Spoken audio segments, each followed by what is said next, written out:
Good morning, friends. Something a little different today. We're going to go snowshoeing on Sodus Bay. Of course, we're going to take history breaks. Probably more history than mileage today, but history is cool. Something really important. If you get a chance to support the research for Parkinson's or Alzheimer's, go ahead and do that for me. A lot of people would appreciate that. Thank you. Well, here's where we start our journey for today, folks. The south end of Sodus Bay bait shop. There's a bridge which we'll have some history on later.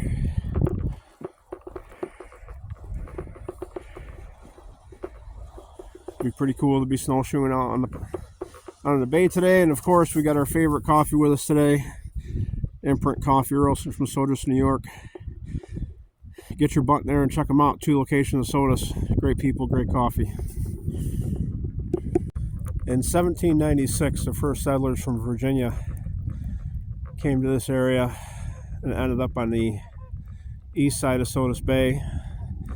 The area we're looking at now is going to become pretty important and famous as far as a shipping port later on in history.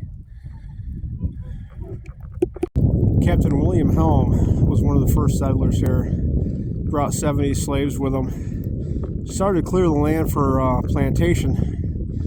Found it to be too much work with the trees and whatnot. They left it for more favorable land for a plantation down in Bath, New York.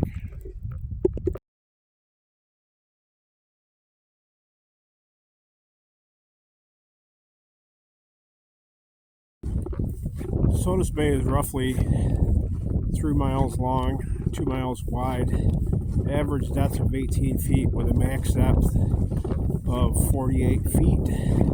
I think this is going to be part 1 of 2 series part, because there's so much history at this end of the bay, and then on the north end will be the second part, coal trussels, lighthouses.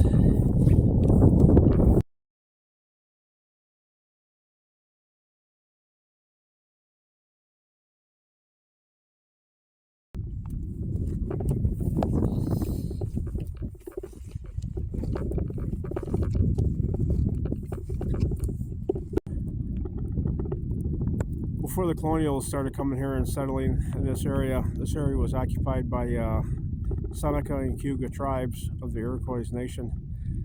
They shared this bay in the summertime, fishing, hunting along the lands. Up until the Erie Canal was finished, the east side of the bay here, southeast side of the bay, was a very important port for shipping and trading. It's called Port Glasgow. Once the Erie Canal was finished, it pretty much killed this port as far as importance of shipping. It later became Port Glasgow Resort, pretty popular destination for hunters and fishermen.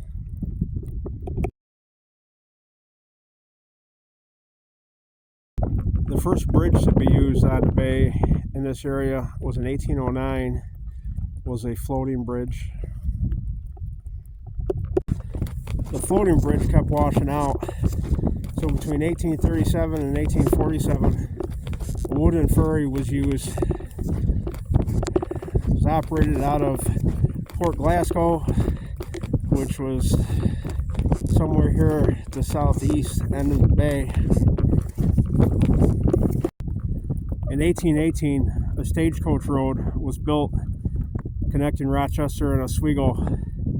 They would use the floating bridge at the time to cross Sodus Bay.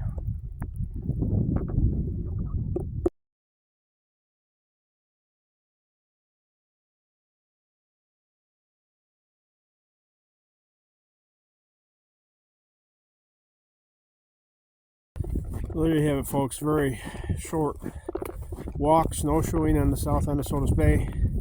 Not a lot of opportunities for good pictures, but some good history, I hope. This is going to be part 1. Part 2 is going to be over by the coal trussels in that section, because there's a lot of cool history over there. Hit the subscribe button. It's going to help me out. It's free and easy for you. To my grandkids, remember, I love you boys forever. The secret to life: love, courage, and respect. Always take care of each other.